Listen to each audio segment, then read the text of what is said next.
Docteur Luc Gagnon, bonjour. Bonjour Christine. C'est la toute première apparition, le lancement officiel du réseau Première Ligne, ici dans le cadre du Congrès de Première Ligne en santé 2026. L'objectif du réseau Première Ligne, c'est de soutenir les GMF et les professionnels de la santé en créant un réseau de collaboration qui favorise les milieux de pratique, encourage l'innovation et qui contribue à une première ligne forte et accessible. Tout à fait. J'ai la chance de m'entretenir avec vous, Dr Gagnon. Vous êtes médecin à la clinique Fort-Chambly. Vous êtes aussi représentant sur le comité de gouvernance du GMF du Fort-Chambly. Et vous êtes aussi et surtout depuis récemment membre du réseau Première Ligne. Alors, Dr Gagnon, d'abord, dites-moi, qu'est-ce qui vous a fait dire, vous, dès le départ, il faut vraiment faire les choses autrement en première ligne? En réalité, quand on décide de faire médecine familiale, on décide de vouloir s'investir auprès du patient pour son bien-être. Puis rapidement, avec la pratique médicale, on s'aperçoit que la lourdeur administrative est vraiment présente. Puis, on subit ça chacun de notre côté en silo avec nos solutions qu'on trouve, alors que le réseau Première Ligne offre justement une solution en nous permettant de se regrouper ensemble au lieu de subir la lourdeur du système chacun de notre côté. Ça nous permet de se rassembler, trouver des solutions, puis les partager au groupe pour les appliquer à l'ensemble du réseau Première Ligne. Parlons-en de cette lourdeur pour le médecin, de cet irritant majeur. En fait, on parle surtout de charge mentale. Oui. Qu'est-ce qui est le plus grand irritant? Le plus grand irritant, ça revient encore à la tâche administrative qui prend tellement de place dans nos pratiques qu'il y a toujours des médecins gestionnaires, les équipes s'investissent, tous les médecins de l'équipe participent aux tâches administratives, chacun à leur façon, leurs intérêts, mais la lourdeur de ça peut même, en nous détournant de notre vocation primaire d'être auprès du patient, entraîner une forme d'épuisement professionnel, de tristesse, puis de se retrouver ensemble comme ça, de voir que les difficultés qui sont vécues dans chacun des milieux, ça nous permet de trouver des solutions adaptées à chacun des milieux. C'est merveilleux. Puis, à quel point est-ce qu'un médecin devrait vraiment être aussi gestionnaire de l'ensemble des éléments que comporte une clinique, donc une entreprise? Ça empêche d'une certaine façon à ce qu'il se concentre vraiment sur ce qui est important, c'est-à-dire prendre soin de ses patients. Vous trouvez Tout à pas? fait. Oui, tout à fait. On veut être près du patient, mais lorsqu'on veut être près du patient authentique puis qu'on est préoccupé par une lourdeur, par beaucoup de tâches qui devraient plus ou moins nous appartenir, ça nous empêche d'être authentique, d'être vraiment présent, de recevoir le patient. Lorsque le patient reçoit un médecin qui est bien, qui est ouvert, qui a de l'ouverture, il se sent écouté. Et à ce moment-là, vraiment, on part gagnant pour s'assurer que la consultation évolue vers la satisfaction du patient. C'est ça qu'on souhaite, rendre une médecine accessible pour le bien-être du patient. Un médecin qui est vraiment présent et à l'écoute aussi. Oui, c'est ce qu'on souhaite. Dans le bon état d'esprit. Oui. Concrètement, donc, en quoi le réseau Première Ligne change vraiment le quotidien d'un médecin? Dans une journée, par exemple. Je pense qu'un réseau, quand il est vraiment bien structuré, il en devient presque invisible. Ce qui fait qu'on ne s'aperçoit plus qu'il est là, parce qu'il fait vraiment la différence au quotidien, à chaque jour, dans notre réalité. Pas juste la réalité du médecin, mais la réalité de nos équipes aussi. Ce qui fait que ça va toucher nos infirmières, nos pharmaciens, nos travailleurs sociaux, pour nommer juste ceux-là.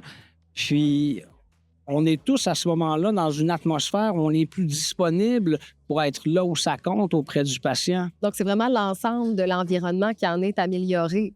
Oui, tout à fait. Pour les patients maintenant, parce que là, on parlait du personnel soignant, de tous ceux qui composent finalement le personnel d'une clinique médicale, mais pour le patient, lui?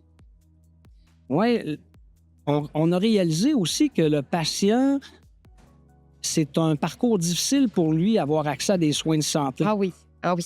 Puis, le patient, il n'a pas à subir le système, il veut être accompagné. Puis, ce qui manque, on le voit d'ailleurs avec la nouvelle politique gouvernementale où on souhaite avoir des soins qui sont accessibles, qui sont coordonnés, plus humains. Bien, l'outil, des outils disponibles pour ça, il n'y en a pas beaucoup. Puis le réseau Première Ligne en est un. Ça nous permet de retourner à l'essentiel, puis d'être vraiment dans le quotidien, plus disponible, avoir plus de temps pour voir des patients, puis faire vraiment ce pourquoi on a été formé, là. Puis est-ce que vous la voyez, la différence, comme nouveau membre du réseau Première Ligne dans votre quotidien? Je vois comme nouveau membre, mais c'est un réseau en déploiement. Je vois beaucoup le potentiel aussi. J'imagine avec plaisir un regroupement avec de plus en plus de cliniques médicales, de GMF, qui se rassemblent. Ensemble, on va être plus forts. Ça nous donne de l'énergie au quotidien. On a des beaux outils pour ça. On a entre autres le comité de gouvernance. Un comité de gouvernance, ce sont les médecins gestionnaires des cliniques, les médecins responsables, les représentants des cliniques qui se rencontrent puis qui exposent des réalités parfois difficiles. Ils cherchent des solutions. Puis ça peut être comme quelque chose d'aussi simple qu'on veut travailler le recrutement. Oui. Puis un médecin qui recherche, d'ailleurs, c'est un outil extraordinaire pour le recrutement, le réseau Première Ligne, parce que ça fait un réseau attractif. Un jeune médecin en début de pratique, il cherche de la sécurité, tout est nouveau. Fait que dans un des comités de gouvernance, on avait abordé comme solution de faire une espèce de liste de garde, de supervision, où le médecin en début de pratique a toujours quelqu'un disponible qui peut rencontrer un médecin du groupe, qui est un peu un mentor, qui peut lui donner des conseils. Ça les sécurise, c'est bien simple. Ils n'ont même pas besoin de nous appeler souvent, puis ils sont à l'aise, puis ça se passe bien. Mais quand on partage ça dans un comité, les gens du groupe disent « Ah, on n'y avait pas pensé. » Oui, ça existe. Oui, puis là, les gens repartent avec l'idée, avec l'énergie, puis le lendemain, ils sont en mode solution dans leur milieu, ils appliquent ça.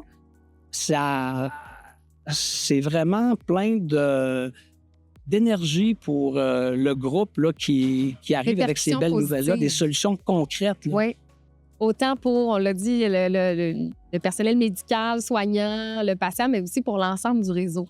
Il y a comme un système de soutien qui se bâtit finalement. Oui, tout à fait. Puis c'est juste un exemple. C'est infini les exemples qu'on peut donner comme idées qu'on peut partager pour tous les problèmes qu'on vit au quotidien, là. Question pour vous qui pourrait venir de certains médecins qui craindraient peut-être une perte d'autonomie au niveau de leur pratique médicale. Oui. Est-ce qu'on devrait craindre ça? On s'est posé la question parce que c'est un réseau, mais dans le réseau Première Ligne, on conserve notre pratique médicale. Okay. La pratique médicale nous appartient. Il n'y a pas d'ingérence. Puis c'est un réseau qui a été conçu par des médecins pour les médecins. Les idées viennent de la base. Les médecins qui vivent le quotidien des patients, des soins de santé. Fait qu'il n'y a rien d'imposé. On prend ce qui nous appartient. Puis ce qu'il y a de merveilleux dans les cliniques médicales, c'est que chaque clinique médicale a son authenticité, sa propre couleur, son attractivité. Puis à travers un réseau comme ça, le médecin trouve la clinique à laquelle il s'identifie. Puis on donne aux cliniques les outils avec le réseau Première Ligne pour créer une attractivité en créant un milieu qui est plus accessible, plus léger, plus agréable pour le travail. Ça rend une pratique plus fluide dans le parcours du patient, puis dans la journée du médecin, puis au bout du compte, ça prévient aussi l'épuisement professionnel. Donc, on les décharge de certains irritants, puis en même temps, il n'y a aucune intervention du réseau au niveau médical. Aucune intervention, c'est un soutien administratif qui est disponible pour nous supporter si on a besoin, et c'est un soutien administratif non médical. La pratique médicale nous appartient et les décisions se prennent entre médecins. Et c'est important pour nous, le code de déontologie. on l'a vraiment au cœur de notre pratique. C'est important, on le ressent. Les médecins, c'est des êtres authentiques, investis, qui veulent faire la différence auprès du patient. Puis, cette autonomie-là, c'est au cœur de nos préoccupations. C'est vraiment essentiel de préserver cette autonomie-là pour pas qu'il y ait une impression d'influence externe qui pourrait modifier nos décisions ou notre façon de faire les choses. Absolument. Puis la façon de faire les choses dans un réseau comme ça est différente dans chaque milieu. Il n'y a pas une clinique qui se ressemble. Elles sont toutes différentes. Puis ça, c'est respecté. C'est pas un réseau qui uniformise. Donc, c'est ça. On conserve notre particularité, notre unicité avec des outils supplémentaires. Ça valorise la différence. Oui. Ça permet de garder nos propres couleurs qui est... La couleur d'une clinique médicale, c'est les médecins qui l'habitent qui la font. Puis on a tous nos personnalités, on est tous différents. Ouais. Puis clairement que il faut maintenir ça. L'autonomie en fait partie médicale, d'être autonome, Je être pense que c'est très authentique. important pour un médecin, puis de garder le contrôle de ce que vous avez bâti aussi de votre entreprise. Oui, tout à fait. Dans 5 à 10 ans, on se projette dans le futur. À quoi pourrait ressembler, selon vous, la première ligne avec ce modèle? C'est un peu excitant d'y penser. Moi, je vois un levier énorme Oui. de faire une médecine moins centrée sur la lourdeur administrative qui prend de plus en plus de place. On le voit, il y a toutes sortes de protocoles dans tous les milieux qui sont refaits individuellement alors qu'on pourrait les partager en groupe avec une communauté de pratiques qu'on est en train de mettre sur place, d'autres outils que le comité de gouvernance. C'est vraiment... Quand on y pense, c'est un levier qui va permettre de transformer le système de santé littéralement. Puis moi, je me plais à l'imaginer à grande échelle. Oui. Vraiment, d'en faire un grand réseau où les médecins se soutiennent entre eux dans leurs pratiques quotidiennes difficiles. C'est le travail de médecin de famille, c'est exigeant, c'est... Il faut être investi, vraiment y croire, puis de pouvoir faire alléger cette pratique-là, c'est une richesse immense. Puis on l'a dit, les applications sont exponentielles aussi. Ah oui, c'est vraiment exponentiel de voir tout ce qu'on peut développer avec le réseau Première Ligne. Si vous aviez à vous adresser à un jeune médecin, un médecin qui débute tout juste, qu'est-ce que vous lui diriez? Bien, je lui dirais ce que j'ai toujours dit. J'ai toujours eu le même message. Quand c'est dit la première fois, c'est reçu comme c'est reçu, mais j'ai toujours dit, je suis là pour vous permettre de vous épanouir au niveau professionnel.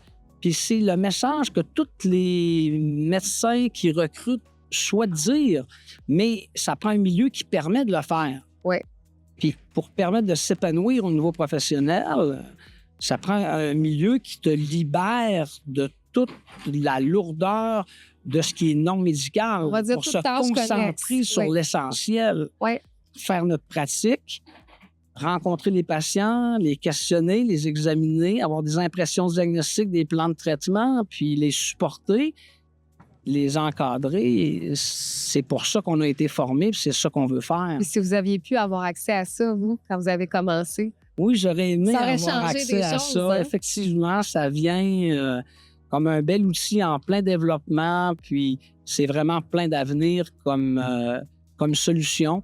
Puis c'est une solution qui est relativement simple, mais à la fois très puissante.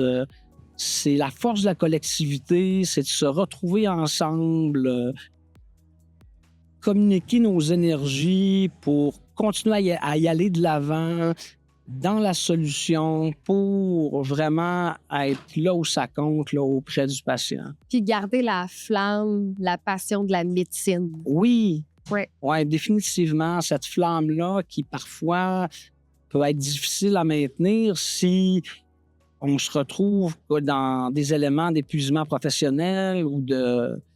C'est pas toujours facile, mais c'est clairement très, très valorisant, enrichissant, puis c'est le plus beau métier que de mon côté, j'aurais pu choisir. On le sent, vraiment. Pour terminer, Dr Gagnon, en une phrase, pourquoi le réseau Première Ligne doit, selon vous, absolument exister? Parce que le système de santé est en crise. Le système de santé est à la recherche de solutions. Les solutions viennent toujours d'en haut, alors que tout le monde le dit, les solutions doivent venir de la base, Terrain. du terrain, des solutions terrain. J'irais même jusqu'à parler d'une intelligence terrain, parce que les médecins sont vraiment dans chacun de leur milieu extrêmement dévoués. Ils développent des outils, des façons de faire extraordinaires. Tout ça dans des micro-environnements, des microcosmos qui méritent d'être partagés pour propulser la médecine encore plus loin. Docteur Luc Gagnon, merci beaucoup. Merci.